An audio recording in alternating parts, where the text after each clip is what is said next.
কিভাবে shorts video দিলে ভিডিওটা ভাইরাল হবে আমরা এই বিষয়ে আপনাদেরকে এখন দেখাবো। ওকে, তো সর্বপ্রথম আমাদেরকে চলে আসতে হবে ইউটিউব প্ল্যাটফর্মে। ওকে, আমরা সর্বপ্রথম ইউটিউব প্ল্যাটফর্মে আসলাম। ইউটিউব প্ল্যাটফর্মে এসে আপনাদের যে চ্যানেলে আপনারা ভিডিওটা আপলোড দেবেন ঠিক সেই চ্যানেলটা সিলেক্ট করে নেবেন। এখন আমি এই ভিডিওটা এই চ্যানেলে ছাড়বো, বাদশা 149 টিম ওয়ার্ল্ড। ওকে, এখানে প্লাস আইকনে ক্লিক করলাম। প্লাস আইকনে ক্লিক করার পর এখানে যেখানে থাকবে সেখান থেকে আপনাদেরকে শর্টসে নিয়ে আসতে হবে। শর্টসে নিয়ে এসে এখানে অ্যাড অপশন যে আছে এই অ্যাডে ক্লিক করতে হবে।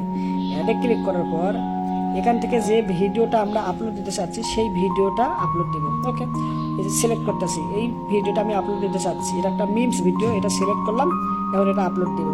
ওকে, এরপরে নেক্সটে চাপ দেবো।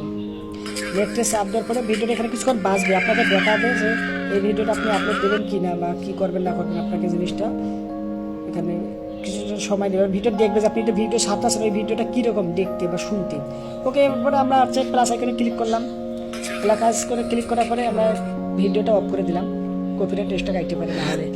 এখন আমরা হচ্ছে ফিল্টার কি লাগাবো, এখানে এখানে বিভিন্ন ফিল্টার রয়েছে, যেগুলো ফিল্টার লাগালে জিনিসটা ভিডিওটা আর কি আরও ভালো হবে। আমি এই ফিল্টারটা দিলাম, সব ফিল্টার যেটা দিলে আরও ভালো হবে। ওকে, এরপর আবার নেক্সট ক্লিক করলাম।